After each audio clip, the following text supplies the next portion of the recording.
Good morning, everybody. Hopefully you guys can hear me. I'm assuming yes. If somebody wants to just chat real quick. Oh, perfect. Fantastic. All right. Good. Broadcasting live from a hotel room in New Orleans here for the MBA Independent Conference. So excuse the background. But anyway, hope everybody's up, got your workout in, cleaned your bathroom, made your bed, ready to get your day started. Critically important to your success, as we stated before. Today, we're going to have a conversation on business to business. I'm a little dark, but whatever. I guess can manage. Business to business. What does that mean in the mortgage world? Well, quick backstory real quick on me is prior to getting into the mortgage industry in 2001, I ran health clubs in the fitness industry for about 8 years and became tremendously successful in the fitness industry. One, because I learned really quickly how to sell value, how to sell results, wasn't price driven. And then I came to realize that while most of the day we're sitting in a club waiting for walk-ins, and during the middle of the day, business got slow. Your peak hours were always morning and the evening because most of your clients were at work during the day. So I figured how to capitalize on my time, make the best use of all of my time. So I started going to my clients where they were, at their jobs. How do you do that? How do you go about getting access to your clients at their actual place of business? As we speak now, most of your clients are where? They're at work. So what are you doing on a day-to-day basis during the middle of the day? How are you marketing? How are you prospecting to your clients when they're mostly at work? For most of you, for most of the industry, doing next to nothing at all. Maybe contemplating how you're going to access them. Maybe pinging people on social media and LinkedIn with limited results during the day because they at work shouldn't be spending a lot of time on social media. So you have this block of time every single day where you're not doing a lot of prospecting unless you're still chasing real estate agents. Nothing wrong with that. When I got into business, and I've told people that have heard me say this before, is that I found out really quickly in my career that I wasn't going to pursue real estate agents. It was very, very challenging. So what I did is I continued to do the same things that made me extremely successful in the health club industry, in the mortgage industry, and that was going out to businesses and prospecting for my consumers where they were most of the day. Innovative? I don't know. I didn't make it up, but it seemed to work really well for me. And I was one of the few people that I knew in the mortgage business that was actually doing it effectively. In fact, since I started doing that back in 2001, 19 years ago, I have met very, very few people that have actually built up a successful business prospecting to businesses. Why? I don't know. I've taught this countless of times to hundreds, if not thousands of people outside of the company that I work for and to my own employees with limited results. Like I've always stated, you can lead a horse to water. It's very hard to get them to drink. Even though I've proven over and over, time and time again, this has actually worked very, very effectively for me. It wasn't because of luck. It wasn't because I was brilliant. I just did it. And I was persistent. So why aren't more people doing this? I don't know. Which is why I'm not overly concerned about having a conversation with everybody on this call who's not just here with the company that I own, but also outside of the industry. I'm not scared of actually sharing my secrets with the industry because I know most loan officers are actually not going to be able to do this, not effectively, which is really unfortunate. So we'll touch real quickly on the basic idea of business to business. And most of which you can guess, but I might give you some insight as how to do this a little bit better if you've tried it in the past. And then we're going to talk a little bit about content of presentations, which may be a little bit more important than the actual concept of business to business. So when I started doing this, again, I had a history of doing this, so I had a little bit of an unfair advantage, I guess, against my competition in the mortgage space, because like I said, I'd done it very, very effectively in the fitness industry for very, very long time, nearly 8 years. And so what I did is I just picked up the phone and started calling businesses. Same thing that was taught to me early on in my career in the mortgage industry is pick up the phone, call real estate agents. That was brain damage. Realized within a few hours that I was never going to do that again. And again, why knock on the door and talk to one person, one real estate agent, and beg for their business and be reliant on their business when I can make one phone call into a company and potentially talk to hundreds of potential customers. So one, mathematically, it made more sense for me to be relying on a company for hundreds of people versus one person, which would maybe give me some business through a real estate referral connection. So I started my calling. Now, first and foremost, for you guys to understand is this is not easy.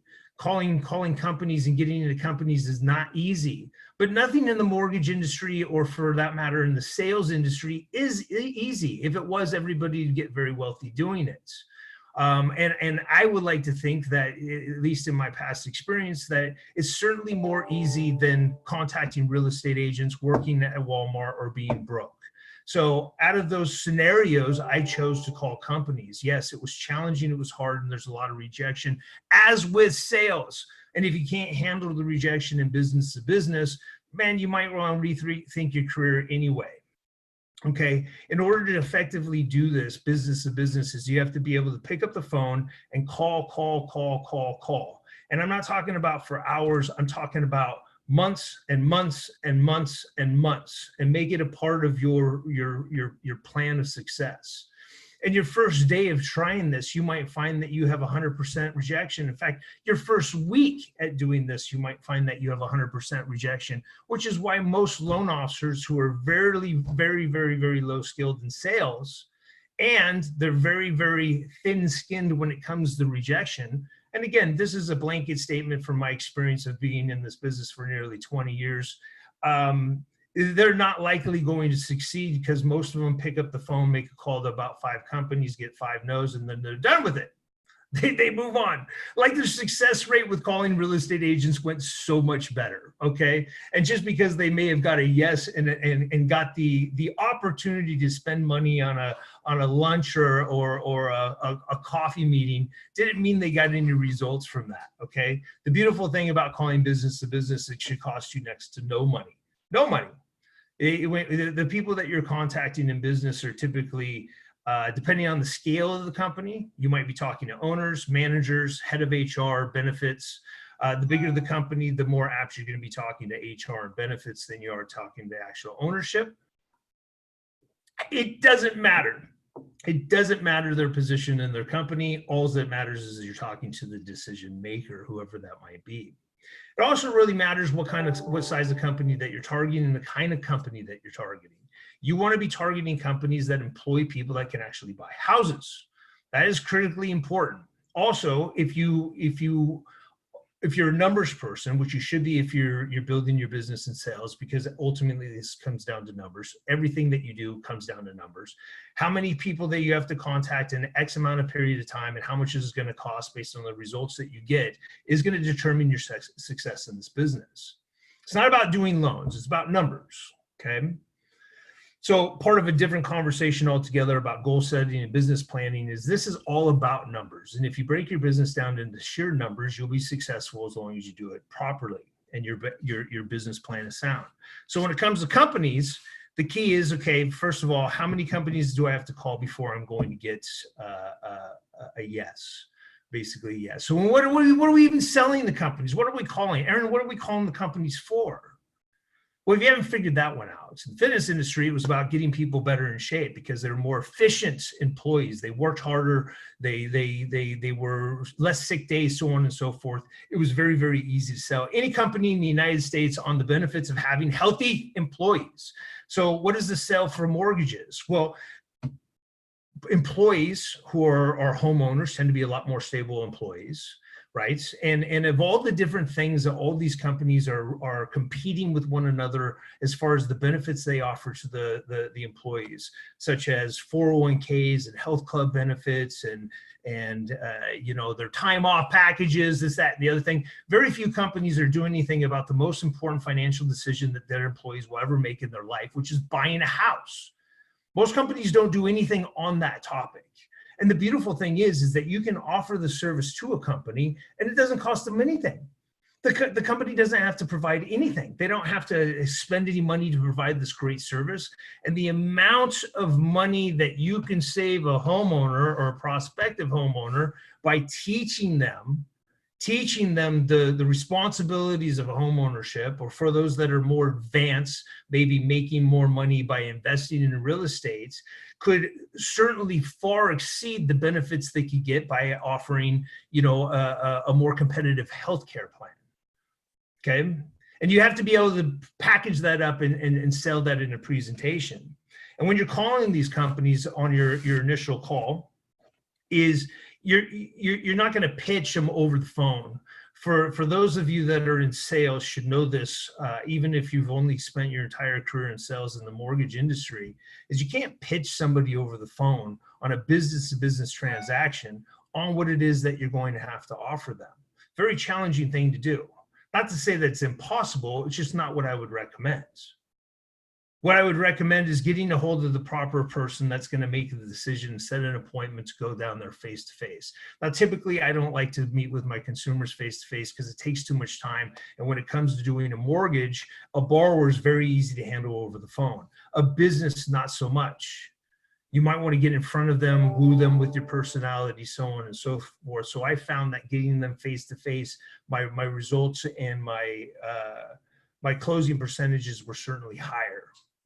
So on the phone, basically, I'm just calling companies and let them know that I'm a local business that offers a free benefit to all their employees, a free benefit that they can take advantage of right now with no cost to the employee, no cost to the company. And I'd like to schedule a 10-minute call, or excuse me, a 10-minute meeting with them face to face.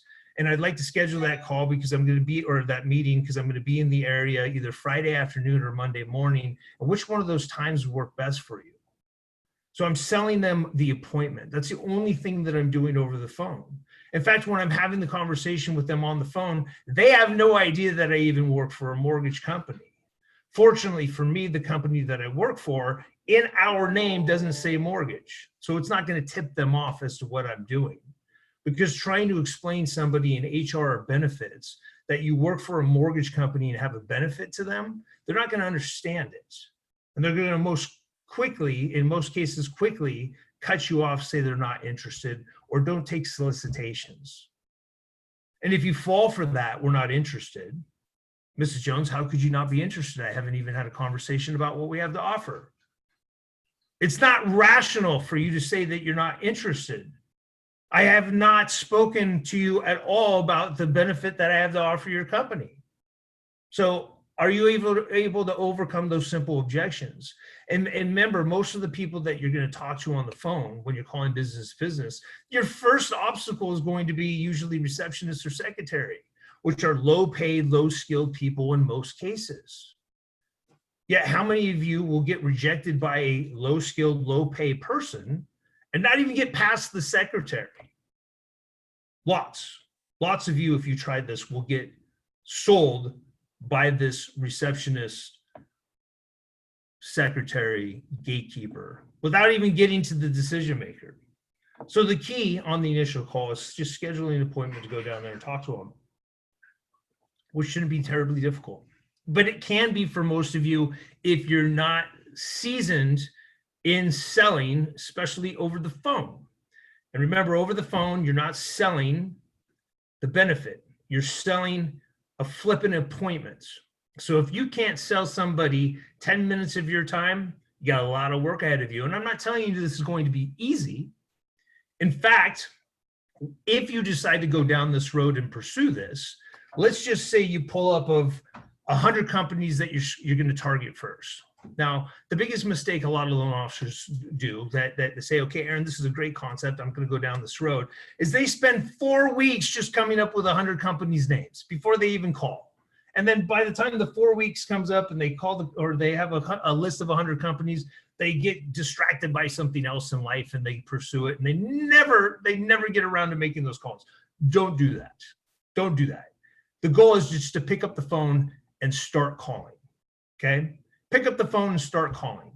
Look at what companies do I call? Well, when you're wandering about your day, driving to lunch, the grocery store, doing your errands, this, that, and the other thing, you're probably passing lots and lots of companies. Make note of those companies, come back to work and start calling those companies. And it can be any company, but again, you're going to want to focus on the companies that actually employ people that can buy houses. You're not going to do a presentation at McDonald's. It's not a good return for your dollar and your time. You're going to focus on companies that employ people that can buy houses, okay? And ideally, you're going to focus on companies that employ people that actually buy houses, that have money in their pocket so they can actually put money down and have high credit scores, this, that, and the other thing. But I'm not going to have to teach you right now what kind of companies those are. You should be able to figure that out on your own pretty quickly. So you start making the calls, you start scheduling appointments. Now, what you'll find, again, what most of you will probably find is that if you made a day's worth of calls, and that's not realistic because you have other things. You have to get your loans done that you're working on right now. You're going to still prospect your real estate agents and social media. So hopefully you're properly time blocking your schedule and your day appropriately and keeping you busy. And again, I've said this 1,000 times, so don't get offended if this becomes a thorn in your side. But right now, if you're closing sub 10 units a month, you have plenty of time to do this kind of prospecting, plenty of time. Okay. And if you're a loan officer right now doing 2, 3, 4 deals a month and are really, really busy and don't have any time, you're doing something terribly wrong. That's a completely another story. But so anyway, block out a matter of time. So say we're going to call from 9 o'clock to noon every single day. You don't want to call during lunchtime because it's going to be very hard for you to find people. Very, very good to get them in the morning is the best time, I think, to prospect. Sometimes in the afternoon, but again, they can get busy with their day and be hard to get them on the phone. So you're calling them, say, call it 9 to 11, 9 to noon, and you're doing it every single day. Now, if you start down this road, again, the first day that you call, you could be 100% rejection, which is fine, For any of you that have studied sales and listened to the masters like Tom Hopkins, which I recommend, he will tell you over and over and over again that you're looking for no's. You want people to say no's because once you figure out the numbers game on this, the ratios of how many people you call and how many yeses you get, those numbers will tend to hold up. And as you improve your skill set, those numbers will increase. But initially, if you have to call 19 people and then on the 20th call, you're going to get the yes, then what you're looking for is those 19 no's every single day. And every time you get a no, hang up the phone, be happy about it, celebrate, and move on because you're getting that much closer to the yes. This is statistics. This is numbers in sales. One-on-one sales. So you start making the phone calls. And again, if you start finding yourself pitching the benefit that you're offering the company over the phone when you're actually supposed to just be pitching the appointment, you're doing something wrong. Just like a loan officer that's talking to a client for the first time and is talking about interest rates inside the first 5-10 minutes of the conversation. If you're a loan officer that does that, you're doing something terribly wrong. Terribly wrong. Because how are you going to build the value, the trust, the rapport? You're not. You're just going with the lowest, the very lowest common denominator of the interest rate, which is the last thing you want to do. Same thing when you're calling companies is you're not going to pitch them because they haven't heard the value yet. So all you're doing is pitching them the appointments, come down to meet with them. And yes, it's going to be hard. You're going to get a lot of rejections. So what? So what? But you want to keep it on track on a piece of paper, how many people you're calling every single day and how many phone calls it takes to get to that yes, that appointment, okay? And you're going to do this every single day. If you want to do this successfully, you're going to have to commit to doing it every single day, not for just a few days, not for a few weeks, months. You should be doing this for years. And if you do, you will get better at the presentations. Your closing the appointment times will improve. And you will find, just like I did early in my career, that it is probably the single best way to generate business 20 years ago and today. No better way, if you ask me. No better way. I'm going straight to the consumer. I'm beating all the advertisements. I'm beating the rocket mortgages. I'm beating Amazon. I'm going to beat everybody. I'm beating the real estate agents because I'm getting to the consumer first. And I'm offering them and teaching them about a benefit, which is going to build trust, value, and they're going to realize very, very quickly that I know more than all of my competition. It's a bold statement. We'll get to that in just a minute. But first and foremost, it doesn't do any good for you to work on this long presentation if you can't even get into the meeting to meet with the HR or the decision maker on getting into the company and providing this benefit to the employees. You have to have thick skin, and you have to make lots and lots and lots of calls. I haven't done it in a while. It's probably been a few years since I've been on the phone actually pounding away at companies. But I used to do it with a lot of great success, and I've been teaching it for quite some time. You get a lot of no's. You get a lot of no's. But the most important thing is to actually not get the no. The most important thing on these calls is to get the maybe not the right time. And how you do that, again, back to Sales 101, when you're having a conversation, you're pitching these people on the phone about making the appointment, is try not to ask yes or no questions. Mrs. Jones, do you have time to meet with me today? No. Are you interested in the benefit that we have to offer your employees? No. You're asking yes or no questions, and what happens when they give you a no? Bad deal. So like I said, back to Sales 101, when you're having a presentation with ideally the decision maker, just to go down there and meet with them, is ask options, not yes or no questions. Mrs. Jones, I can meet with you Wednesday afternoon, Thursday morning. Which time works best for you? See, I'm busy those days. That's not going to work for me, Aaron. I understand. How about the following week? I can be there at 9 a.m. Monday morning or 9 a.m. Wednesday morning. Nope, busy. That's not going to work for me either. I understand, Mr. Jones, you're extremely busy. I will try you back in a few weeks to see if we can free up some time in your schedule to meet with me, and I can go over the benefits that I can offer you and your employees. Thank you for your time today. I'm off the phone, but I'm back on the phone in 2 weeks calling her. In fact, the very first company that I landed, which was about a 5,000 employee company back in probably late 01 or early 02 in the business, she said no to me over and over and over again for about 2.5 months. And by the time I finally got her back on the phone call, which literally I had a conversation with her probably close to a dozen times, and she was the decision maker. She was head of HR for all 5,000 employees. When I picked up the phone and she answered, I said, Lori, Aaron, it's me again. Hey, I need 2 minutes of your time, and I will never, ever, ever, ever call you again. And she caved. She threw in the white towel, and she caved. She set the appointment for me. I went in there and started to do my first really big corporate event with this company of 5,000 employees, which every once in a blue moon, nearly 20 years later, I am still getting deals from. You with me? You have to be persistent. You have to be persistent.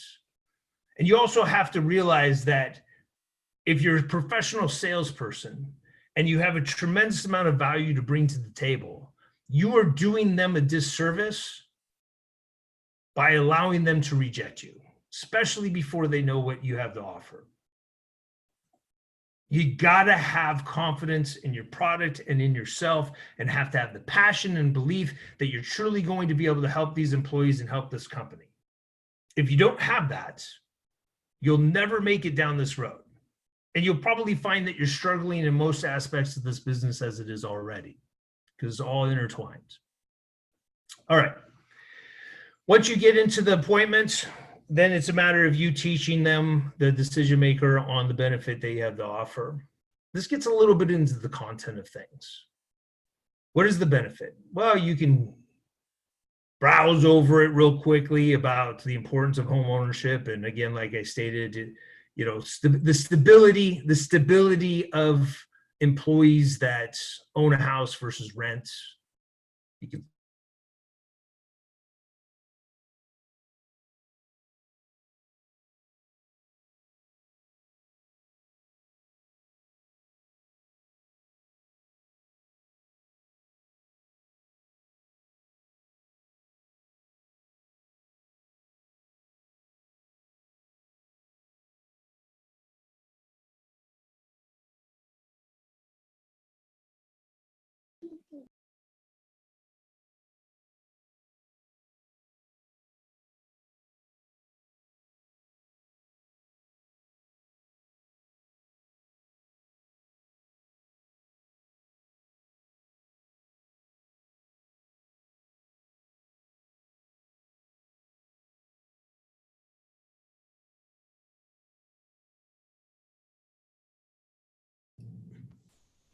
Hey guys, I think we're having some technical difficulties. Aaron should be back on here in a moment.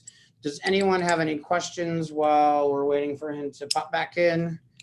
Anything that you want to address maybe on the marketing side of going after businesses?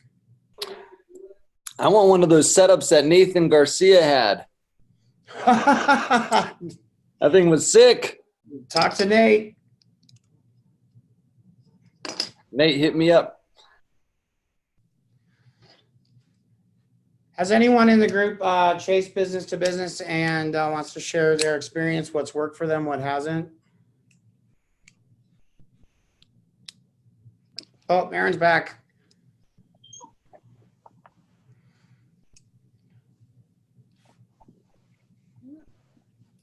Are you Welcome there? back. We're here. It's always nice when your hotel internet times out on you right during the presentation. All right. Hopefully we still got you. All right. Back to what I was saying. So again, don't if you decide to do this with companies and you're fortunate enough to go in and do the presentation, don't bring any resources. No need to bring any pieces of paper or flyers and all that crap. Don't do it. We're on video. You can see me. I gotta mute you guys. James, maybe you can mute them on your end. Anyway, I'm gonna keep going.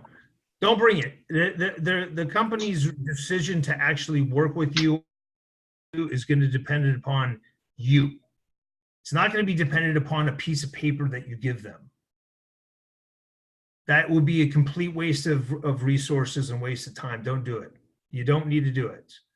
In fact, business cards in general are mostly a waste of paper. Okay, people are going to do business with you. They're going to want to do business with you. Don't need any fancy materials. Basically, the biggest presentation that you're going to give to a company is, again, explain to them that you're really here to teach them on the benefits of home ownership. And there's a number of different classes that you can do. From, I know it sounds cliche, but I'll get deeper into this. First-time home buyer seminars, which can be good for those people that don't own a house. You can do a general class on home ownership, which is going to also cover a little bit about people that want to enter into it and people that are currently have homes. You can talk about the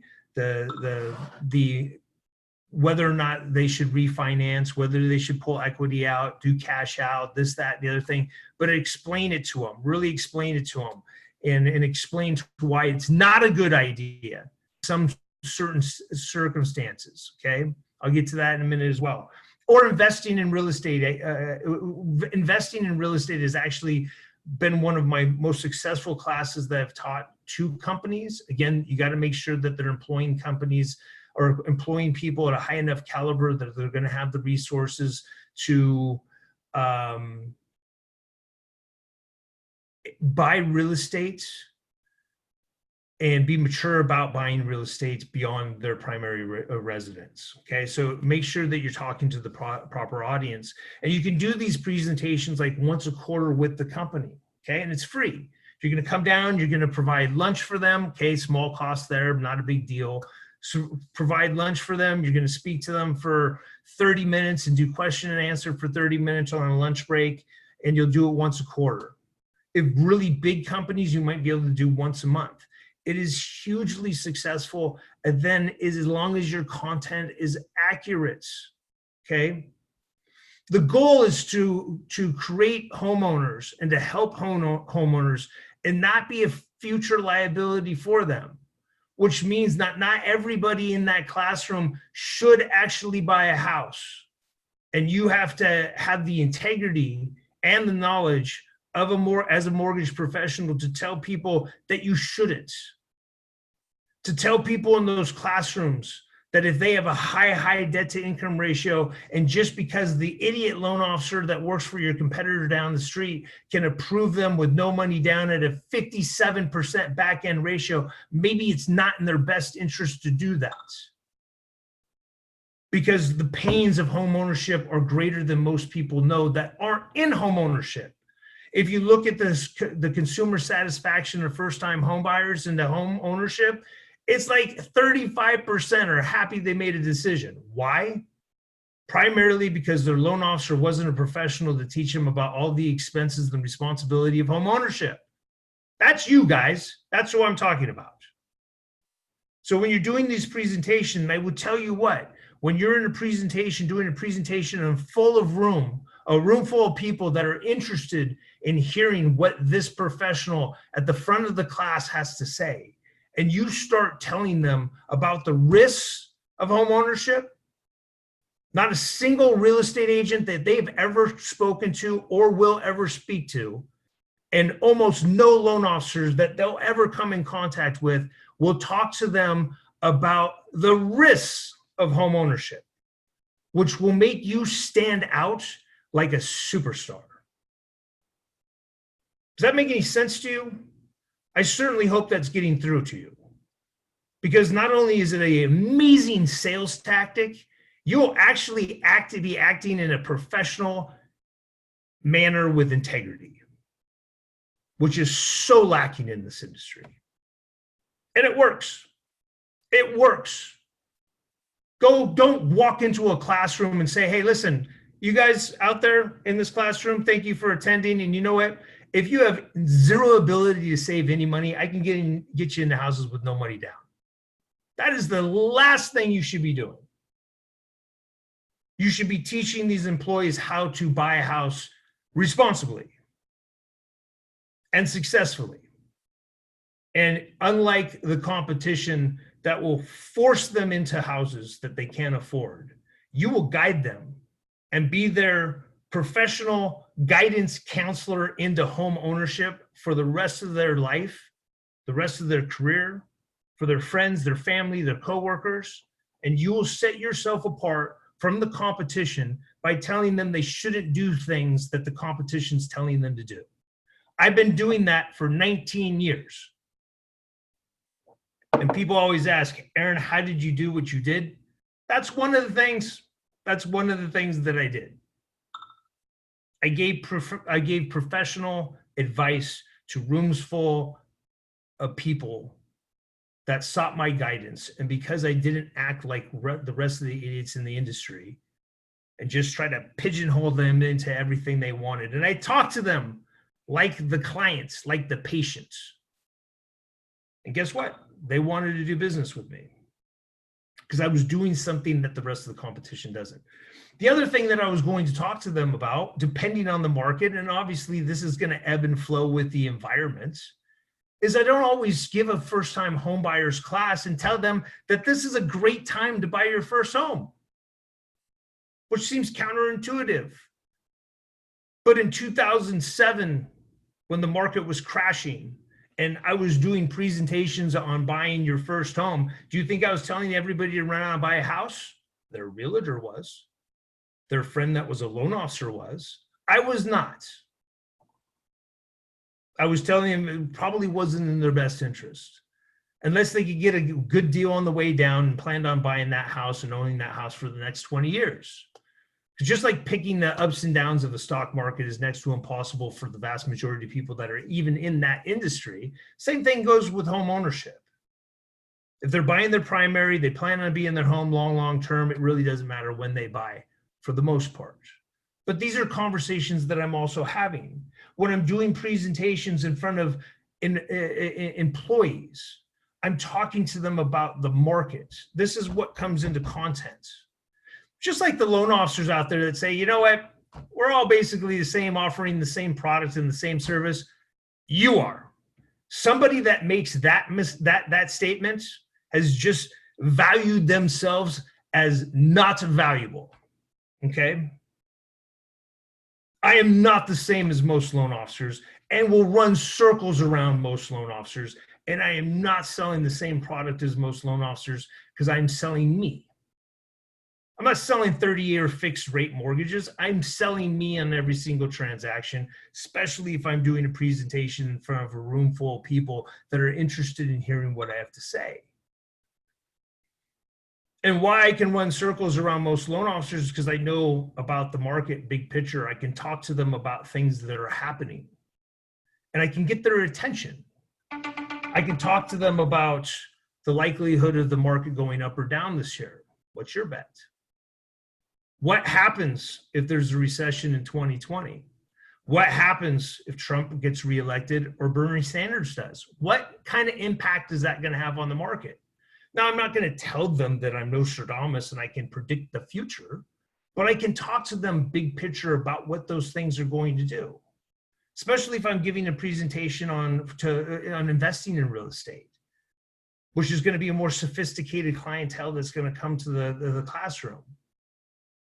I'm not going to go in there and talk about putting 20% down or 25% down, or now we have programs that is 10% down and it's non-QM, it's going to be a higher rate, but you only put that, it's going to put people to sleep.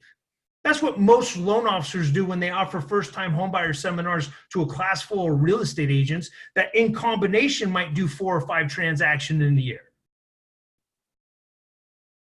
Because you're giving very, very low grade information to the audience that wants to hear that. You with me? You follow me? But how do you do this as a loan officer? Well, you get educated. Again, back to the question, not to go on too much of a tangent, is how much of your time are you actually spending on a daily basis becoming a professional in your industry? I would say the vast majority of people in this industry spend this much time a day making themselves better in their career. As a salesperson, as a mortgage professional, how much time are you spending in your 8 hardworking hours, if you're only working 8 hours, but how much time are you spending in those 8 hours advancing yourself in this industry, educating yourself on the loan programs, guidelines? That's still fairly low value stuff. You're gonna put a room of sleep if you start talking about DTIs and LTVs and the difference between Fannie and Freddie and FHA. They don't care. Putting them asleep. Talk to them about bigger picture ideas. Today, if I was to walk in a room full of classes, I would tell them that I predict that the economy will be in recession by the end of 2020. I might be wrong. That's what I believe personally, and I can back it up with a lot of different reasons. It's going to cause a lot of concern in that room. But they want to know more. What do you mean? What do you mean? The economy's doing great. Employment's great. Stock market's through the roof. Why do you think that's possible? And what does it mean for home ownership? And now I can have an educated conversation with these people that are demanding more information from me. I have their attention. And because I'm knowledgeable on subjects, I'm going to captivate them. And you know what? They're not going to work with their brother that's a loan officer because their brother is an idiot compared to what I bring to the table. And I'll go up head to head with any real estate agent and any loan officer in this industry because of the knowledge that I have. It's not because I'm brilliant. I just spend time every single day bettering myself in this industry. So if you're going to do corporate presentations, if you're even going to do lunch and learns with real estate agents, better come with knowledge. Because if you think you're going to educate any professional real estate agents that do a book of business about the difference between FHA and conventional, you're a fool. The classroom full of real estate agents that you're talking to don't do any business, which is why you do a bunch of lunch and learns and don't have a lot of money. Right? Tell me I'm wrong. Tell me I'm wrong. Business to business. Can be any business. Can be cities. I did a tremendous amount of business during the crash of 2007, 8, and 9 with cities. City of Phoenix fortunately came to me. I managed to work my way in, but I got engaged with the City of Phoenix and they wanted me to come talk to their employees about what to do when they're upside down, what to do. Should they buy houses? Should they sell their houses? Should they file for bankruptcy? Should they go into foreclosure? And I went and gave presentations all the way through probably about 2014 with all the cities that in the Phoenix metropolitan area, Sun City, Peoria, Surprise, so on and so forth. Gave them presentations about what to do. And in 2012, it was amazing. It was like hitting home runs every single day because I had HARP 2.0, excuse me. And I went in there and refinanced a ton of people that were upside down and could benefit from my knowledge. And those people that didn't have equity, or excuse me, didn't qualify because they didn't have an agency loan, I gave them proper advice of what they should do with their mortgage. And I became very, very popular within those cities. And I didn't even have to make the calls to the city. The head of HR for the city of Phoenix was reaching out to local cities and saying, hey, you need to get Aaron in there talking to your employees. And I killed it. I killed it when most people were going bankrupt in this business. So I had knowledge. And I pointed the people in the right direction with integrity. One of the biggest presentations I ever did was for an electrical company also in the Phoenix area. We did a presentation for investing in real estate. This is a true story. We had about 44 people in attendance. We bought lunch for them. I think it cost me about $200, a little cheap, but it worked. And I gave a presentation on investing in real estate. And I didn't do the kind of zero money down crap. I went 20, 25% down, high credit scores, talking to people that could actually do this without putting themselves in financial duress. I think we pulled out of there with 18 applications and did 6 loans within 60 days. One of the gentlemen that attended that meeting, he's still one of my clients today. This is, a decade later, and I've probably done over 20 transactions for him personally. And I work with all of his friends and his family, and will for the remainder of my career, off of a $200 lunch. Now, for those of you that are skeptical about business to business, you tell me something that will generate a greater return than a $200 lunch, and over the course of years, probably 100 plus transactions. Tell me. I don't think any of you have that. There's maybe one person I see on here that has bigger returns from what she does, but the vast majority of you are never going to get those kind of returns knocking on the door of real estate agents, or even just I'm telling you, you're unless you're focused on a niche that's giving you huge returns, you should have broad range of how you're generating your business, and never put all your eggs in one basket. Again, unless you've proven your technique has been very, very successful in the niche, which is challenging. Spend time social media, spend time marketing your database without question. Most of that stuff doesn't take any time, doesn't take much effort if you're working for a company that provides those type of resources. If you want to pursue real estate agents, have at it. Make sure you're doing it properly, not walking into real estate companies saying, hey, give me a chance. I'll do every loan everybody else won't. That is the most ridiculous thing our industry's been doing since I've been in it. Why would you ever do that? I'm here to take all of your garbage. I'm here to take all your borrowers that can't pay their Macy's credit cards on time. That's the brain damage I want to build my business on. What are you guys doing? Why would you ever do that? In fact, that was actually taught to me when I got in this business. Go tell everybody that you'll take the scum off the bottom. That is insanity. Why would you ever do that? But if you want to pursue real estate agents the right way and go in there and tell them that you're the best loan officer ever to breathe on this planet, and they should send you their highest quality borrowers because you will take care of them better than their own mother, then that's a more proper way to generate business from real estate agents. Or to teach classes to real estate agents in a professional setting and tell them something beyond the difference of FHA and conventional financing, which they could read in a book in 30 seconds. Talk to them big picture, what a recession means, what the presidency means. What happens if the QM patch expires like it's set to do in January of 2021?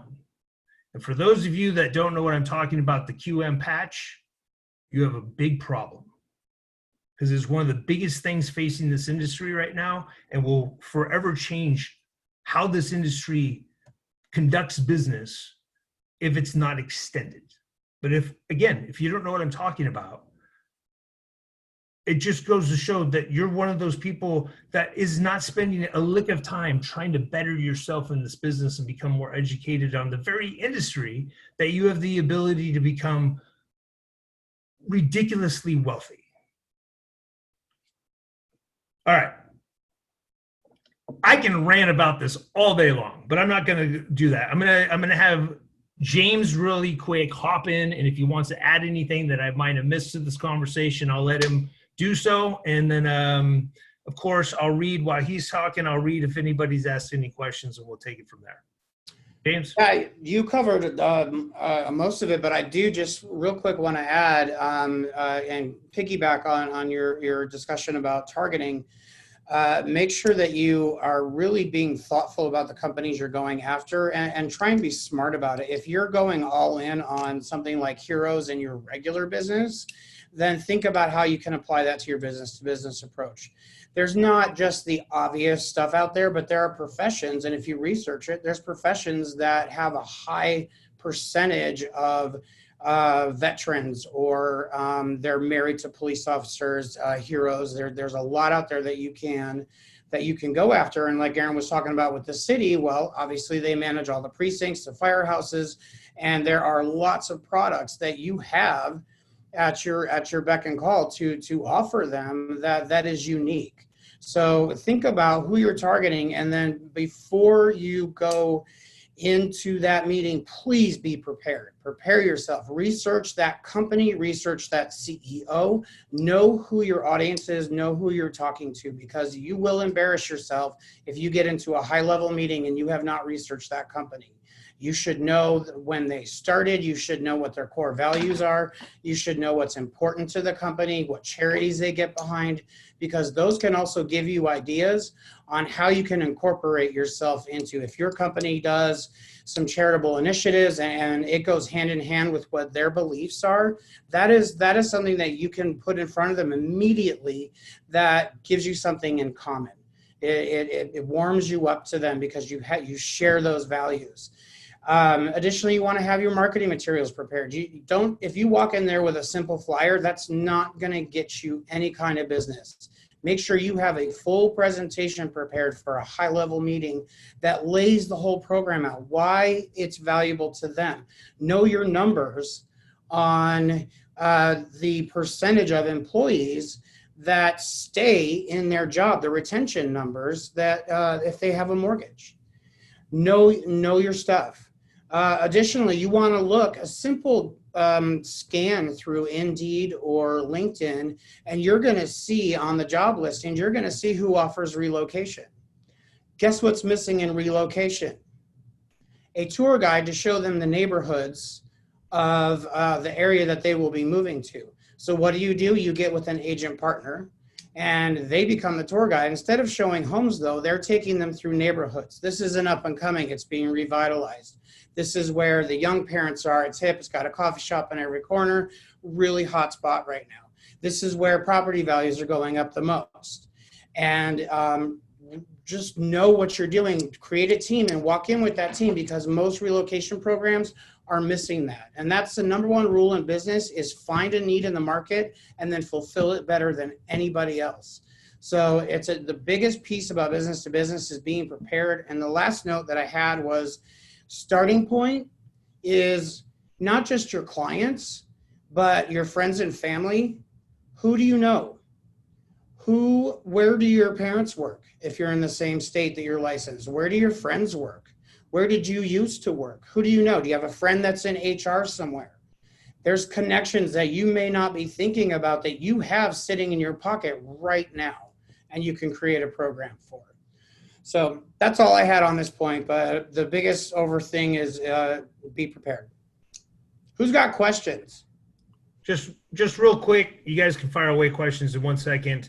For those of you that work with me, there's a ton of content on the hub on this. I've done presentations over and over again, and I probably will do one again in the near future on topic.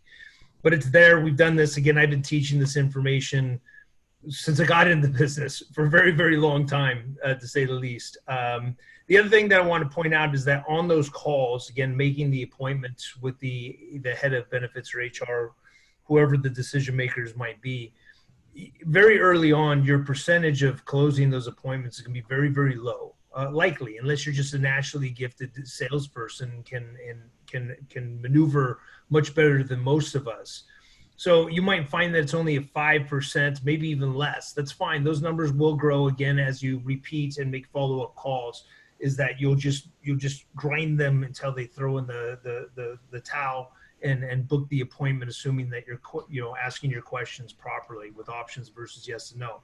The other thing that I will tell you is, since doing this for a very, very long time in 2 different industries, going nearly 30 years, when I've made that appointment and met with the decision maker, I've never been said no to.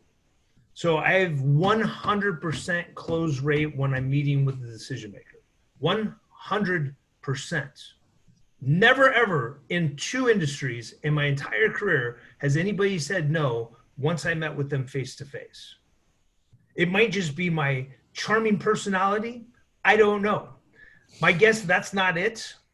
But I'm just telling you, the success rate is extremely high once you go meet with them, assuming you've done the things that James has said, talking about researching the company, knowing your audience, and being able to really be able to sell the benefit of what you have to offer their employees, and show them how important it is for their employees to have this knowledge.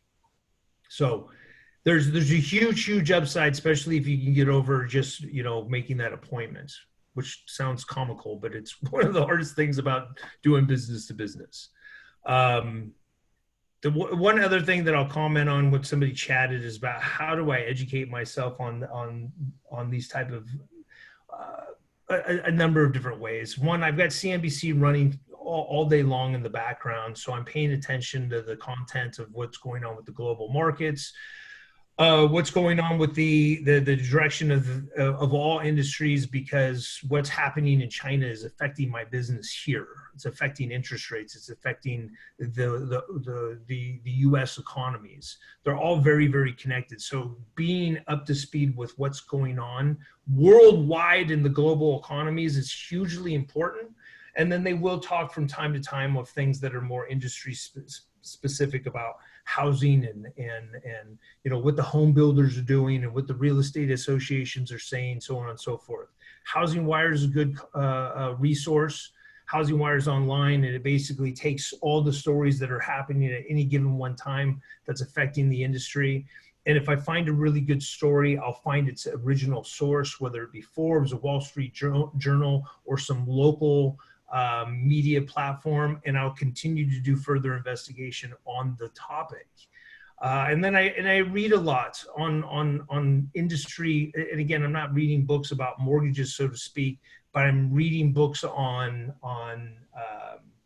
the direction of business and finance and world economies. So there's more information out there that any one person can consume. But be careful of your resources. I'm not getting most of my information when it pertains to business on CNN or Fox, which are both directed at their own initiatives. CNBC tends to be more business minded and not have a political slant, so to speak, that might blur the actual reality of what's going on. Any questions?